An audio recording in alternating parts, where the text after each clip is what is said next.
Let's kick things off with something straight from the heart. Cory Sandhagen recently opened up about why he feels a bit bad for Shawn O'Malley after his second tough loss to Merab Dvalishvili. Speaking with MMA Fighting, Cory really got emotional, sharing how deeply he relates to Shawn's journey. He said Shawn is one of those people who truly sees life and fighting as a path, a growth process. Cory totally gets that. He knows what it's like to change everything about yourself, your habits, your mindset, your training, all in the hope of becoming a better version of who you were, only to fall short on the big night. It's heartbreaking. He admitted, you give it your all, you evolve, you sacrifice, and then it doesn't go the way you imagined. That's a different kind of pain. Talking about the fight itself, Cory noticed that Shawn didn't quite look like himself. He seemed off. Maybe it was the pressure, maybe it was Merab, maybe it was something else entirely. But while Cory had questions about Shawn, he had nothing but praise for Merab. He looked amazing, Cory said. The guy's on a roll. He's more confident every time he steps in the cage. And guess what? Cory's excited about facing Merab. He sees him as a serious challenge, but one he's eager to conquer. It's not just about the belt anymore. For Cory, beating someone like Merab is fulfilling his dream of becoming a world champion. He also had some honest words about how people view Shawn O'Malley. According to Cory, people are quick to label Shawn as a star before truly recognizing how skilled he is. He's not just a flashy name, Cory said, he's actually a really good fighter and a phenomenal athlete. But he didn't sugarcoat it. Cory believes if Shawn wants to make it to the very top and stay there, he's going to have to change how he fights. He doesn't need to fix his personal life, Cory said, but he needs to improve technically. He needs to grapple with the best, really grapple. That one-punch knockout stuff doesn't work forever. And the truth is, Cory's not wrong. Now let's move on to the Jon Jones saga. Oh boy. Jon Jones, never one to stay out of the spotlight for long, just dropped a bombshell. He's re-entered the UFC testing pool. Yep, the man who only recently announced his retirement, he's back again. And in true Jon Jones fashion, it was mysterious, casual, and of course, explosive. It all started when Donald Trump surprised everyone by saying he'd host a UFC event at the White House. Just imagine that. Combat sports at the White House. That's when Jones chimed in on X, formerly Twitter. He posted, "Fighting at the White House," and instantly sent the MMA world into a frenzy. Was he joking, teasing, hinting? Then he followed it up with something even juicier.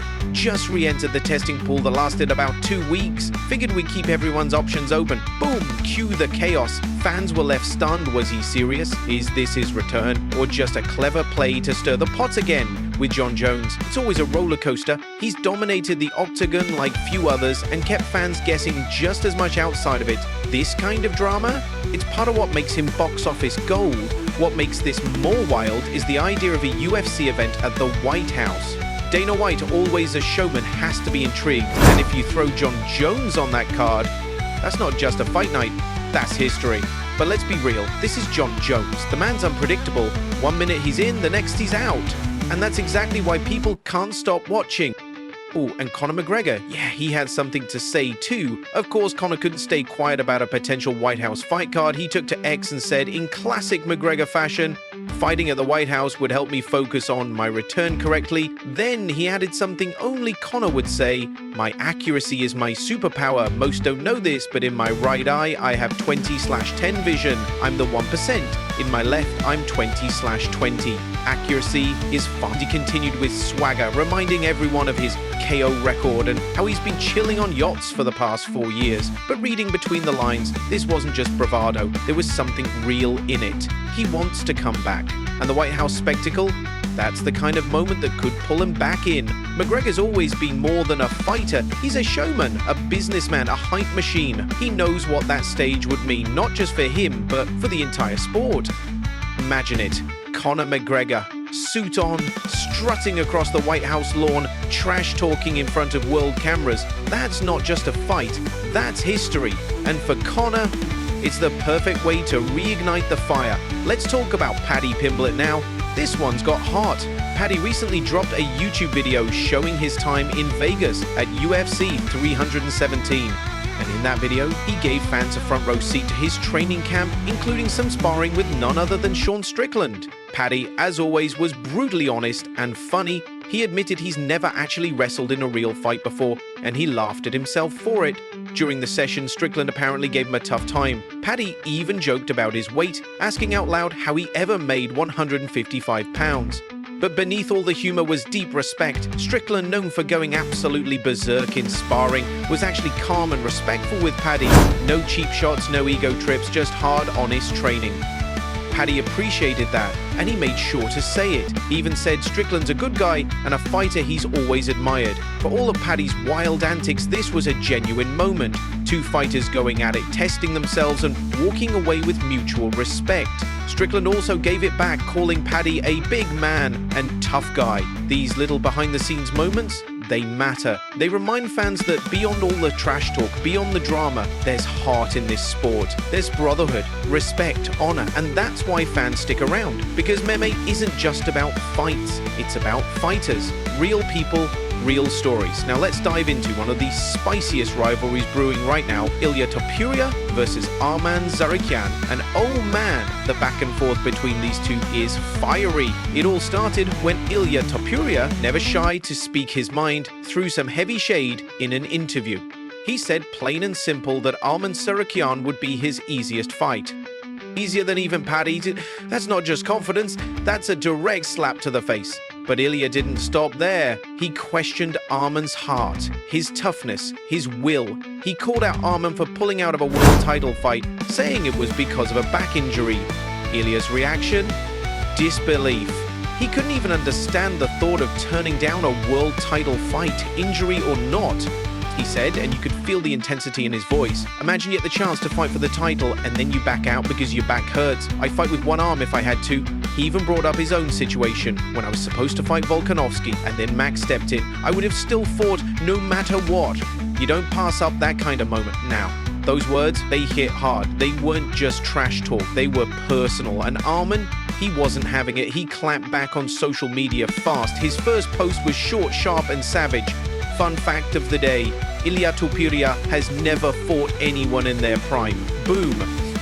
Direct shot at Ilia's record. Implied that all of Ilia's wins came against washed up or declining opponents. Arman wanted people to know the hype behind Ilia might not be as solid as people think. But wait, he wasn't done. Arman hit again with an even more brutal reminder. Another fun fact? Topuria regularly misses weight. Spare us the fairy tales about fighting with one arm. You pulled out of a fight with Charles Jourdain. Now that one cut deep. It flipped the narrative. Basically, Arman was saying, don't pretend you're some warrior who fights through anything, you've pulled out too. And the fans, they ate it up. This wasn't your usual respectful pre-fight chatter, this was real heat. These guys genuinely don't like each other, and when it gets that personal, it means fireworks inside the cage. This kind of animosity doesn't just sell tickets, it builds unforgettable fights. If this matchup happens, and let's be honest, the UFC has to be drooling over it, it won't be just another title eliminator.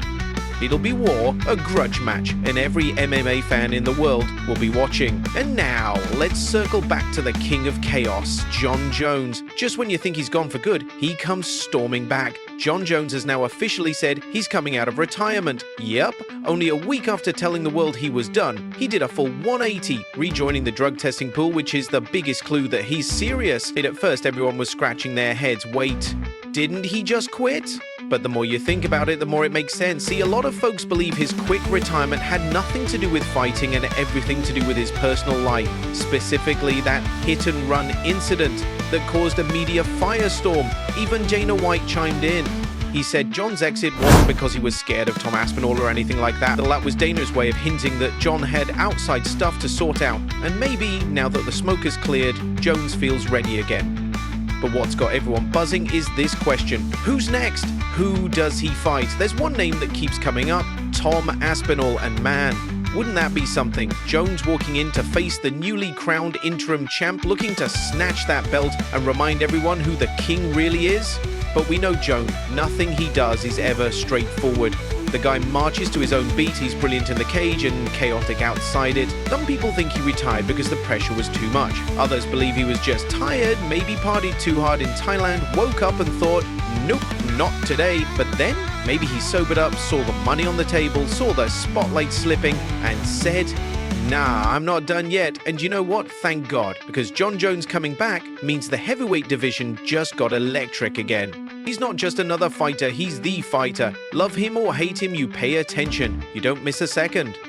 And the moment he steps back into that cage, the world will be watching. So what does all this mean for MMA right now? It means we're in a golden moment. You've got Cory Sandhagen speaking with soul, sharing the pain and truth of what it really means to grow through failure. You've got fighters like Paddy Pimblett reminding us that behind all the smack talk and hype, there's brotherhood, sweat, and respect on those mats. You've got Ilia Topuria and Arman Tsarukyan ready to tear into each other, their rivalry exploding with passion and pride, and the kind of raw energy that makes a fight unforgettable. And then you've got Jon Jones and Conor McGregor, two of the biggest names the sport has ever seen, teasing returns that would shake the fight world to its core. The truth is, MMA is more than violence. It's more than belts. It's about stories. About grit, redemption, pride, failure, and wild comebacks. That's why we watch. That's why we care. Because every fighter who walks into that cage is living out something bigger than just a fight. They're chasing a legacy, and we're lucky enough to witness it. Stay tuned. The next chapter's just beginning.